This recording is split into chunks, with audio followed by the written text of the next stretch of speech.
जय हिंद दोस्तों। स्वागत है आप सभी का जीएस की पाठशाला में। दोस्तों, ये यूपीपीएससी मेंस 2024-25 दोनों के लिए ये महत्वपूर्ण सीरीज है। ठीक है, ये इसका डे 6 का ये प्रश्न है। ठीक है, वैसे इसमें 7 वीडियो आ चुके हैं इस सीरीज में, ये 7वां है। एक है जिसमें कि मैंने जो पहला वीडियो डाला था इससे रिलेटेड, उसमें हमने पूरा जीएस 5 और जीएस 6 का जो सिलेबस है वो पूरा डिस्कस किया हुआ है।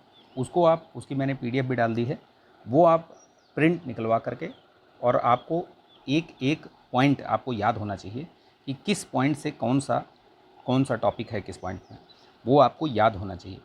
वो याद रहने से आपको फ़ायदा होगा।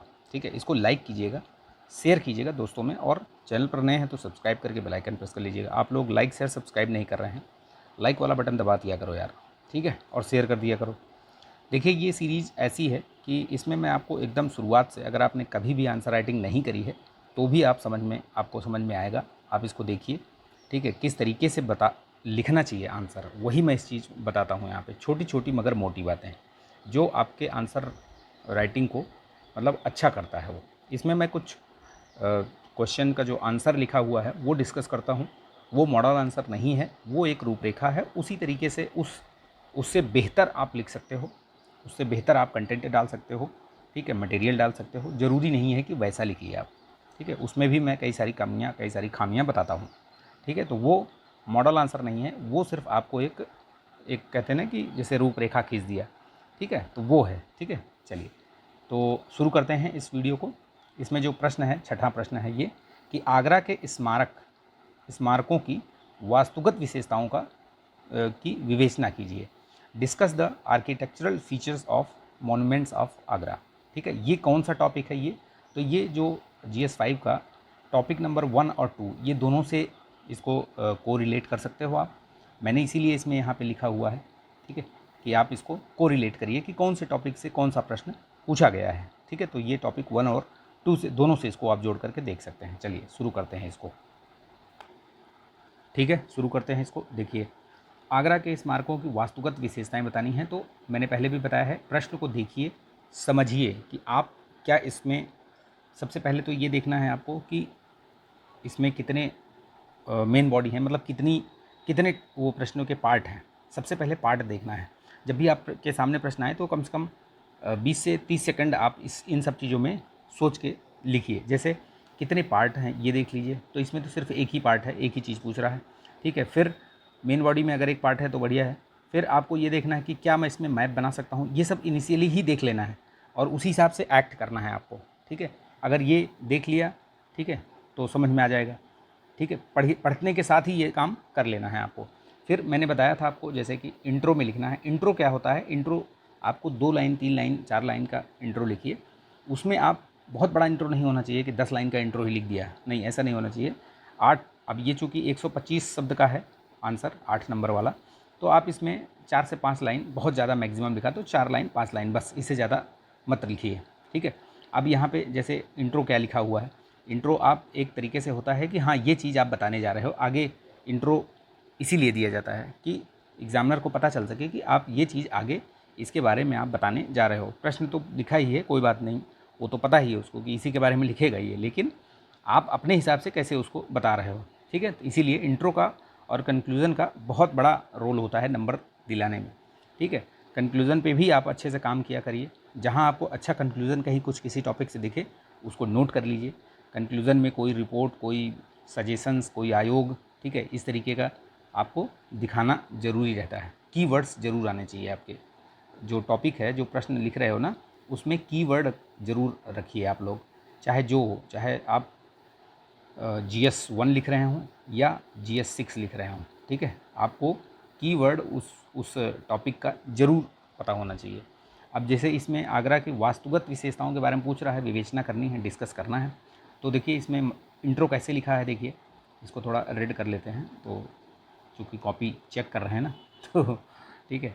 देखिए, मध्यकालीन इतिहास में आगरा जो है वो आर्थिक, राजनीतिक एवं सांस्कृतिक गतिविधियों का केंद्र रहा है। तो ठीक है, मध्यकालीन भारत में ये केंद्र रहा है, जो इसकी सांस्कृतिक विरासत को भी दर्शाता है। इस तरीके से लिखा जा सकता है। और भी कुछ बेहतर लिख सकते हो आप। यहाँ पे जो स्मारक हैं उनकी वास्तुकला से संबंधित कुछ विशेषता बता करके आप लिख सकते हो कि ये मतलब इस तरीके से भी लिख सकते हो कि उत्तर प्रदेश के आगरा के स्मारक जो है वो अपनी वास्तुकला के भव्यता के लिए प्रसिद्ध हैं, इस तरीके से भी लिख सकते हो। इसके जो प्रतिष्ठित जो स्मारक हैं उनमें आप दिखा सकते हो ताजमहल, ठीक है, ताजमहल हो गया, प्लस आप उसमें आगरा का किला दिखा सकते हो, फतेहपुर सीकरी दिखा सकते हो। ये सारे जो ये हैं आपके वास्तुगत जो हैं ये, ठीक है, उनको आप दिखा सकते हो स्मारक, ठीक है। अब यहाँ पे इंट्रो हो गया, इंट्रो में छोटा सा ये चीज़ लिख दिया, ठीक है। ये ताजमहल है, आगरा का किला है, फतेहपुर सीकरी है, और कुछ वहाँ पे जो मस्जिदें हैं उनको भी दिखा सकते हैं आप, ठीक है। ये चीज़ें हैं, और इन्हीं के बारे में आपको इनकी जो वास्तुगत विशेषताएं हैं वही आगरा की समूल रूप से वास्तुगत विशेषता है। ऐसा तो है नहीं कि कोई मतलब अलग से कोई आगरा का है, तो जो वहाँ पे जो चीज़ बना हुआ है, चाहे वो ताजमहल बना हुआ हो, आगरे का किला बना हुआ हो, या फतेहपुर सीकरी का किला है, वो है वही, उसकी जो अगर विशेषताएं बताएंगे आप, तो आप वास्तुगत जो आगरा का वास्तुगत विशेषता है उसको भी आप बता सकते हैं स्मारकों का। तो वही चीज़ है। तो यहाँ पे जो लिखा है ये, इसमें बेसिकली ताजमहल के हिसाब, मतलब ये स्मारक वाइज लिख दिया है। इसको आप अलग तरीके से भी लिख सकते हो, जैसे कि सीधे सीधे आपने दिखा दिया, उसके बाद आप सीधे भी दिखा सकते हो कि कैसे कैसे, जैसे विशेषताओं में एक चीज़ दिखा सकते हो कि सफ़ेद संगमरमर का प्रयोग, इस तरीके से दिखा सकते हो, ठीक है। पहला आप बता दो, उसमें ताजमहल में बता सकते हो सफ़ेद संगमरमर आगरा के कई स्मारकों में देखने को मिलता है, जैसे ताजमहल, ठीक है। इसका उपयोग न केवल मतलब ये सौंदर्य बढ़ाने के लिए, बल्कि प्रकाश को, इसमें क्या है, जैसे सफ़ेद लगा दिया तो वो प्रतिबिंबित और अपवर्तित करता है, ठीक है। तो ये भी याद रखना, जैसे कि पहली बार कहाँ प्रयोग हुआ था ये संगमरमर का, अगर प्रयोग पूछा जाए तो एतमादुद्दौला का जो मकबरा बना है दिल्ली में, वो इसका मतलब पहला उदाहरण है, ठीक है। इस संगमरमर का प्रयोग सबसे पहले वहीं हुआ था, तो वो चीज़ याद रखना, ठीक। चलिए देखते हैं। तो ये इस तरीके से, अब यहाँ पे सिर्फ ये ऐसे लिख दिया, ये भी लिख सकते हो, और विशेषताओं डायरेक्ट भी विशेषता लिख सकते हो, जैसे कि मैंने बताया कि जैसे लिख दिया कि सफ़ेद संगमरमर का प्रयोग, तो ये एक विशेषता हो गई।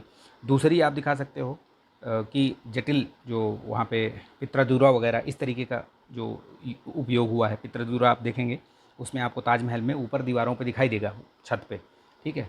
पितृदूरा क्या है बेसिकली, वहाँ पे पितृदूरा ये होता है, जैसे आपने देखा होगा कि जो पत्थर हैं उनमें शीशे और जो ये है कुछ कीमती अर्ध कीमती जो ये हैं पत्थर हैं, उनको जड़ा गया है उसमें, मतलब उन्हीं के साथ उनको लगा दिया गया है, तो वो अजीब मतलब चमक पैदा करते हैं एक तरीके से, ठीक है। जाइएगा कभी देखिएगा तो, ठीक है। तो वो दिखा सकते हो आप, तो पितृदूरा दिखा सकते हो, सफ़ेद संगमरमर दिखा सकते हो, पितृदूरा दिखा सकते हो, दो चीज़ मैंने बता दिया। तीसरा चीज़ आप बता सकते हो लाल बलुआ पत्थर का प्रयोग। तो लाल बलुआ पत्थर का प्रयोग कैसे, लाल बलुआ पत्थर का प्रयोग देखिए आप, अगर लाल किला बोल रहा हूँ, आगरे का किला देखेंगे और फतेहपुर सीकरी का किला देखेंगे, तो इसमें लाल बलुआ पत्थर का ही प्रयोग हुआ है, ठीक है। मैक्सिमम लाल बलुआ पत्थर ही है, आप देखिएगा इसको, तो ये दिखा सकते हो आप।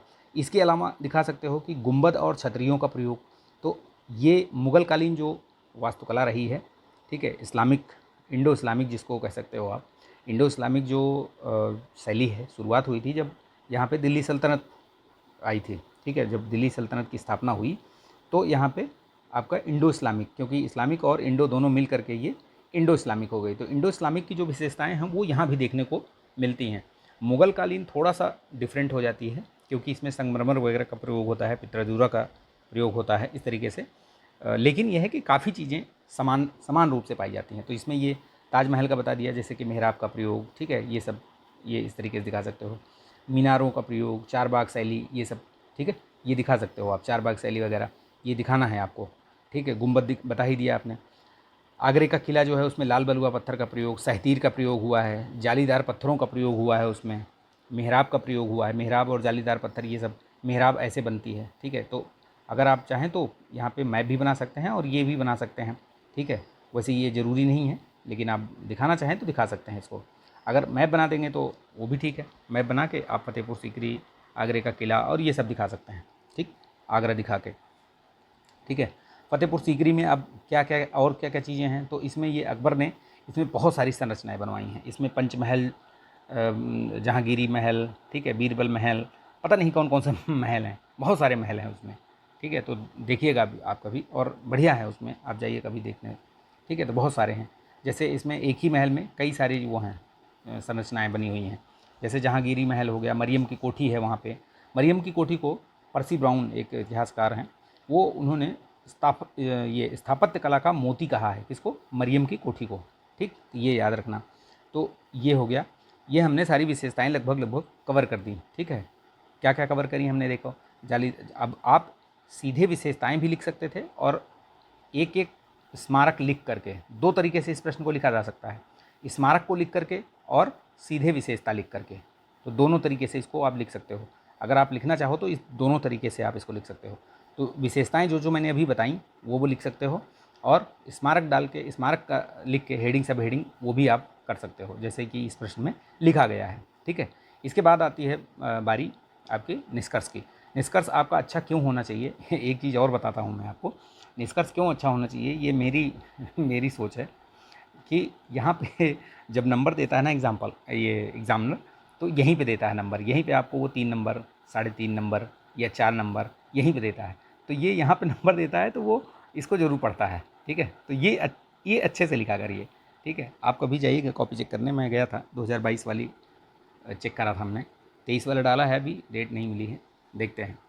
ठीक है, तो बताएंगे उसको भी कैसे रिव्यू कैसे होता है उसका या क्या है वो भी बताएंगे। ठीक, तो ये याद रखिएगा। तो इसमें देखिए निष्कर्ष कैसे लिखा हुआ है। निष्कर्षतः आगरा के स्मारकों में मुगल स्थापत्य का स्वर्णिम काल प्रदर्शित होता है। तो ये जाहिर सी बात है बिल्कुल, जिसकी ख्याति वैश्विक स्तर पर विस्तृत है। इसको और अच्छे से भी लिख सकते हो कि जैसे ये मतलब मुगल काल की जो भव्यता है, जो भवन निर्माण की जो भव्यता है उसका प्रतिनिधित्व करती हैं, इस तरीके से भी बता सकते हो। ये इनमें जो ये प्रयोग हुआ है इंडो इस्लामिक के मतलब इसका मुग़ल कालीन और इंडो इस्लामिक शैली दोनों जो है वो शैलियों का, दिल्ली सल्तनत की शैली जो थी वो और ये मुग़ल शैली, ये दोनों का मिश्रण आपको इसमें दिखाई देता है। ठीक है, ये यहाँ पे हिंदू और पर्शियन संस्कृति का भी प्रभाव दिखता है इसमें। तो ये सारी चीज़ें बता के आप, और यही वजह है कि देखिए आगरा जो है, आगरा में बहुत सारे पर्यटक आते हैं क्योंकि आगरा में बहुत सारी चीज़ें हैं देखने को। ठीक है, तो आगरा जो है वो इतिहास और वास्तुकला में रुचि रखने वालों के लिए एक मतलब मेन फोकस गंतव्य है वो। ठीक है, कोई भी इंडिया अगर आता है बाहर से विदेशों में या भारत में ही इंटरनल कहीं कोई घूमने जाना चाहता है तो उसको लगता है कि यार आगरा ज़रूर जाना चाहिए। ठीक है, क्योंकि आगरा में बहुत सारी चीज़ें हैं, आप देख सकते हो। ठीक है, आगरा का किला हो गया, फतेहपुर सीकरी हो गया, फिर आपका ये हो गया ताजमहल हो गया। ठीक है, और कई सारी चीज़ें हैं तो आप वहाँ पे देख सकते हैं। ठीक है, चलिए, तो ये हो गया प्रश्न, ये छठा प्रश्न हो गया। अभी नेक्स्ट वाला जो प्रश्न मैं डे 7 का जो प्रश्न दूंगा वो आपको GS 6 से दूंगा। ठीक है, GS 6 का जो पहला प्रश्न है उसको दूंगा। अब उसके 6 प्रश्न मैं करवा दूंगा। ठीक, उसके 6 प्रश्न करवाऊंगा। तो आज ये GS 6 वाला है, डे 7 का जो प्रश्न है। ठीक है, ये डे 7 का है, ये GS 6 का है। ठीक है, इसका पहला प्रश्न, उत्तर प्रदेश की कृषि निर्यात नीति जो 2019 में आई थी उसमें कृषि निर्यात गतिविधियों को कैसे मजबूती प्रदान करती है, वो इस स्पेशली इस नीति के बारे में पूछा गया है। तो आपको नीति के बारे में बताना है। How does the Uttar Pradesh agriculture export policy 2019 strengthen the agriculture export activities in state. तो ये बताना है आपको। ठीक है, किस तरीके से ये सहायक होगी। आप लिखिएगा इसको 125 प्रश्न ये शब्दों में, 8 नंबर का ये क्वेश्चन है। ठीक है, तो प्रयास कीजिएगा, नहीं तो मैं बताऊंगा ही। तो छोटी छोटी मगर मोटी बातें जो मैं बताता हूँ उसको ज़रूर याद रखा करिए। ठीक है, चलिए मिलते हैं नेक्स्ट वीडियो में। जय हिंद।